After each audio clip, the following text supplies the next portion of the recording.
Bonjour, je m'appelle Frank Wengel. Je suis passionné par le leadership de la jeunesse africaine sur le continent et dans la diaspora. Aujourd'hui, le titre de ma vidéo, c'est Afrique, le plus jeune continent au monde.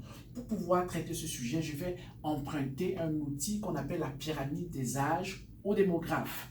Il consiste à représenter la distribution d'une population sur un territoire. Ça peut être un pays, un continent ou le monde dans sa globalité. Par exemple, sur l'écran, on est capable de voir que la population mondiale en 2019 est d'environ 7,6 milliards de personnes. À l'horizontale, on voit le pourcentage des personnes. À la verticale, on voit les classes d'âge qui ont un intervalle de 4 ans. En bleu, on voit les personnes de sexe masculin et en rose, on voit les personnes de sexe féminin. Par exemple, entre 0 et 4 ans, 4,6% de la population mondiale est composée d'hommes et 4,3% de la population mondiale est composée de femmes. Je vais utiliser la pyramide des âges pour l'appliquer à tous les grands territoires du monde et tirer des conclusions par rapport au continent africain, surtout concernant la jeunesse africaine.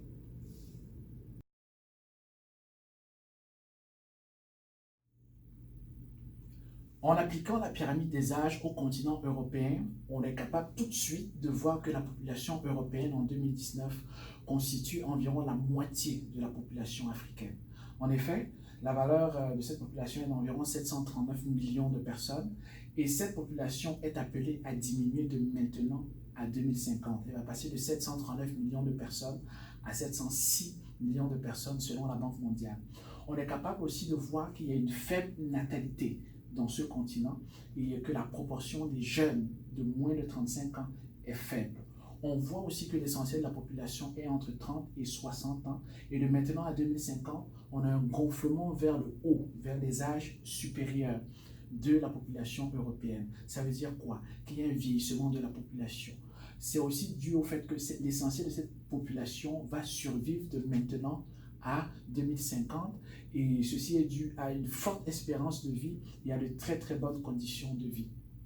Par contre, la jeune population européenne de moins de 35 ans en 2019 représente environ 39,5% de la population européenne, mais cette population va diminuer. Je vais dire cette proportion va diminuer pour passer environ à 36,6% de la population européenne.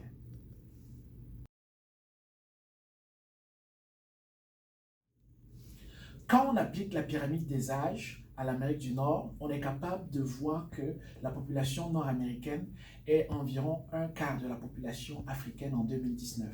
Cette population est appelée à croître et va passer de 368 millions de personnes en 2019 pour 433 millions de personnes en 2050, ce qui va faire environ un ajout de 65 millions de personnes. La natalité reste faible en Amérique du Nord, mais par contre, on va voir qu'elle est légèrement supérieure à celle de l'Europe. On va voir aussi qu'on a un allongement vers le haut de la population nord-américaine et entre 0 et 25 ans, la proportion d'hommes au niveau de la population nord-américaine est supérieure à celle des femmes. Entre 25 et 50 ans, c'est la même chose. Et au-dessus de 50 ans, on va voir que les femmes vont dépasser les hommes en termes de proportion de la population nord-américaine. On va remarquer aussi quelque chose, c'est que au-dessus de 100 ans et plus, on aura 0,1% de la population nord-américaine qui aura cette classe d'âge. De manière globale, la population nord-américaine de moins de 35 ans, c'est-à-dire les jeunes, constitue en 2019 environ 45,2% de la population totale. Et on va voir en 2050 qu'elle va constituer environ 41,4% de la population nord-américaine.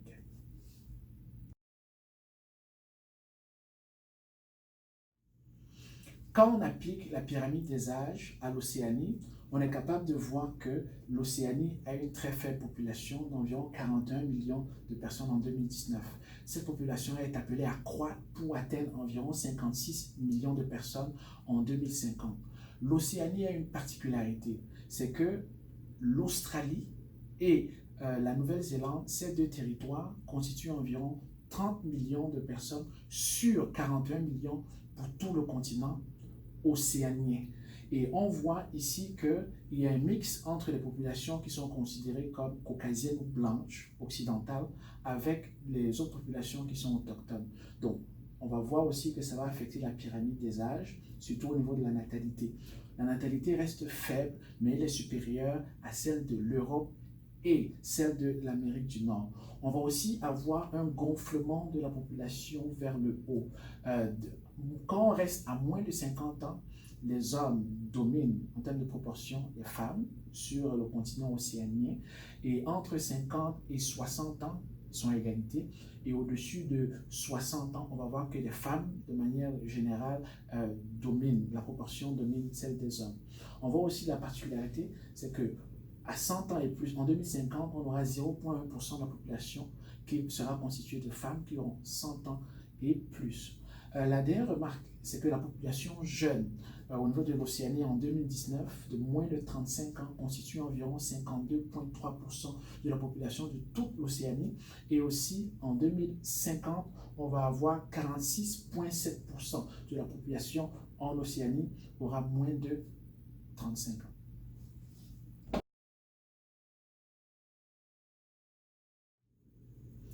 En appliquant la pyramide des âges à l'Amérique latine et les Caraïbes, on voit que cette région en 2019 a une population d'environ 660 millions de personnes. En 2050, elle sera évaluée environ à 784 millions de personnes, ce qui fait un ajout d'environ 124 millions de personnes de maintenant à 2050. On voit aussi qu'il y a une forme arrondie au niveau de la base, donc la natalité est forte. Elle est supérieure à tous les territoires occidentaux dont on a parlé précédemment, en l'occurrence l'Europe, l'Amérique du Nord et l'Océanie. On observe un gonflement vers le haut, donc l'espérance de vie va augmenter dans ces territoires, mais par contre, pour les populations de 100 ans et plus, on reste toujours à 0% pour les hommes et pour les femmes. Ce qui fait qu'il n'y a pas une proportion de la population suffisamment significative dans cette classe d'âge.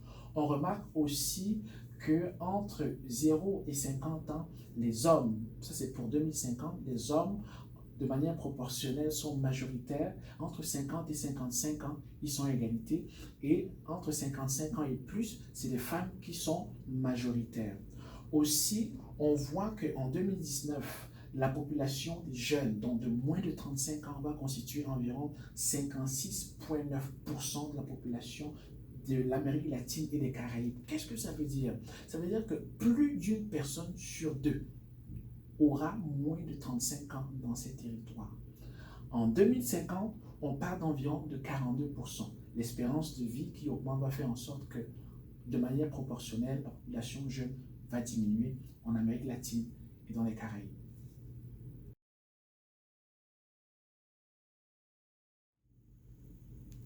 Quand on applique la pyramide des âges à l'Asie, on voit tout de suite que l'Asie est la région du monde qui a la plus grande population. En 2019, à l'instant où je vous parle, on parle d'environ 4,5 milliards de personnes.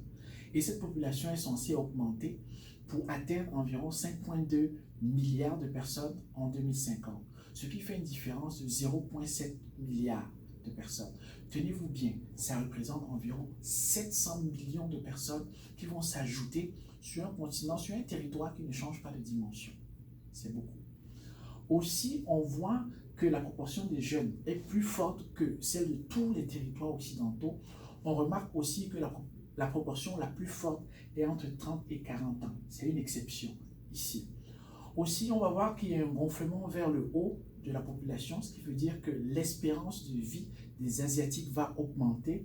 Et aussi, on verra que la proportion de personnes de 100 ans et plus est 0 pour les hommes et 0 pour les femmes. Ça veut dire qu'elle ne va pas significativement changer. Elle reste très faible dans la population.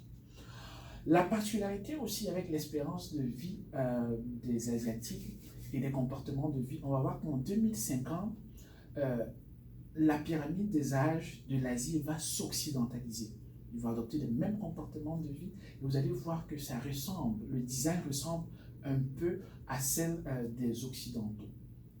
La proportion des jeunes en 2019 de moins de 35 ans est environ 55,4% de la population totale asiatique, qui représente plus d'une personne sur deux à moins de 35 ans en Asie. Et en 2050, cette proportion va passer à 43,4%.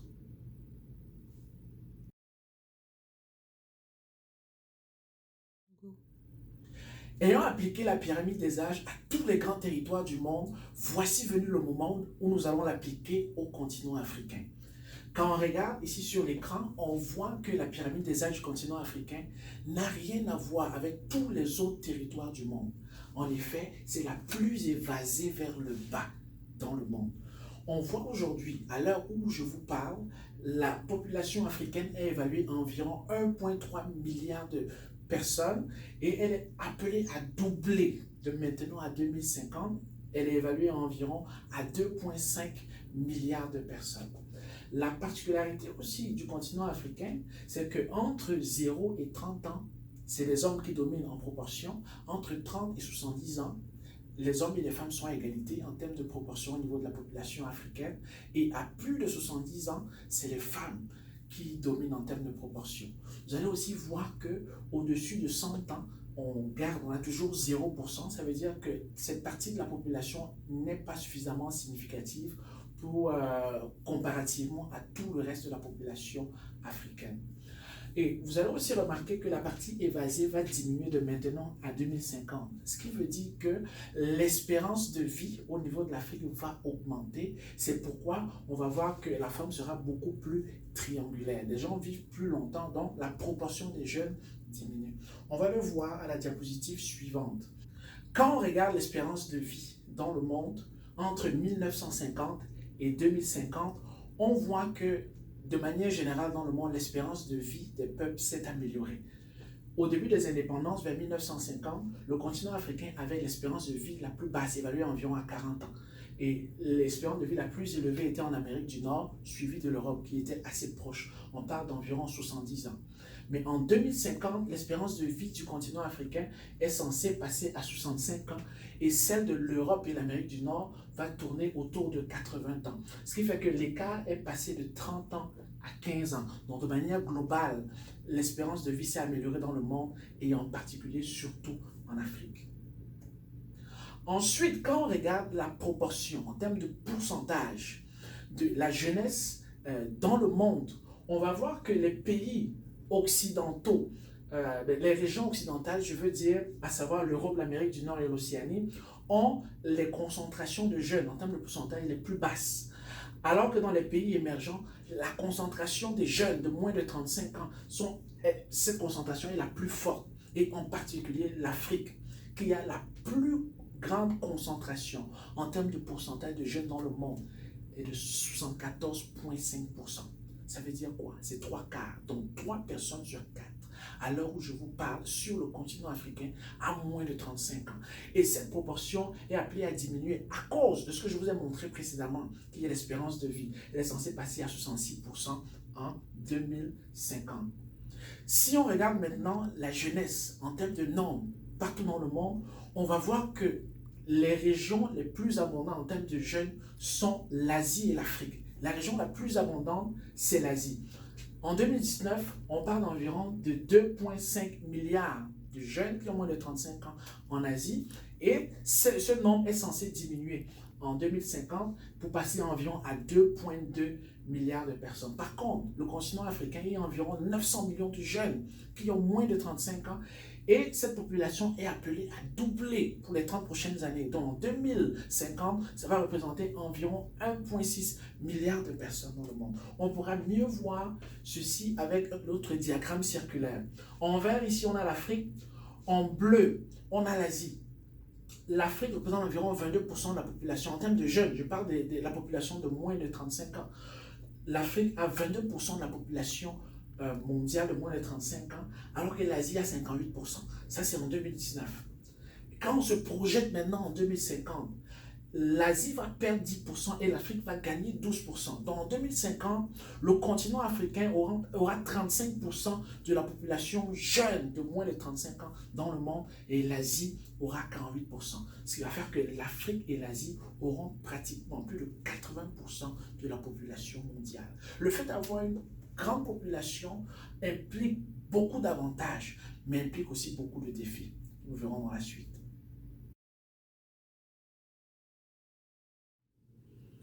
On note 3 principaux avantages pour le continent africain d'avoir la plus jeune population au monde. Le premier, c'est que cette population jeune est appelée pratiquement à doubler de maintenant à 2050. Elle va passer d'environ 900 millions de personnes à pratiquement 1,6 milliard de personnes. Ça va rendre le marché africain beaucoup plus vaste. Le deuxième avantage, c'est que on a une augmentation de l'espérance de vie sur le continent africain. Cette population jeune est appelée à consommer de plus en plus longtemps parce qu'elle vivra effectivement de plus en plus longtemps. C'est pourquoi les médias nationaux et les médias internationaux relaient de plus en plus cette réalité sur le continent africain. Le dernier avantage, c'est qu'il y a une augmentation du pouvoir d'achat qui se traduit par la présence d'une classe moyenne d'environ 350 millions de personnes. Quand on parle de classe moyenne, on parle d'un revenu d'environ 1 million de francs CFA par mois.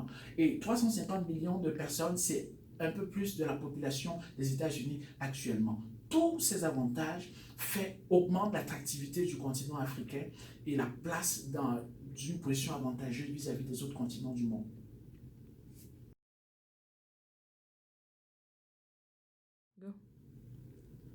Au cours de cette vidéo, on a pu voir que le continent africain a la plus grande concentration de jeunes au monde. Mais cette réalité vient avec des contraintes ou avec des défis. Le premier défi qu'on voit ici, c'est un défi de représentativité. En effet, actuellement, 3 personnes sur 4 sur le continent africain ont moins de 35 ans. Et plusieurs des gouvernements africains, on voit que la moyenne d'âge se trouve entre 70 et 75 ans.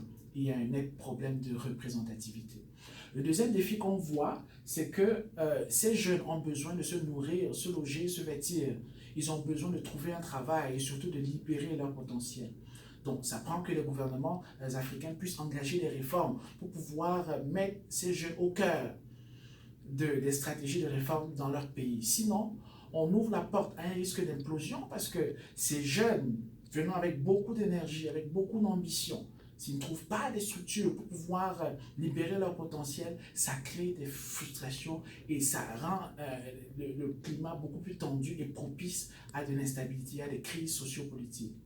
Le troisième facteur, ou le troisième défi que je vois ici, c'est que les pays qui vont mettre la jeunesse africaine au cœur des différentes réformes, ce sont ceux-là qui vont s'ouvrir réellement la voie vers une prospérité durable et vers une émergence réelle. Je vous invite à regarder par exemple l'Afrique de l'Est qui met la JAD, la jeunesse africaine et diasporique, à profit, au centre des préoccupations gouvernementales. Et il s'ouvre vraiment le chemin de la prospérité.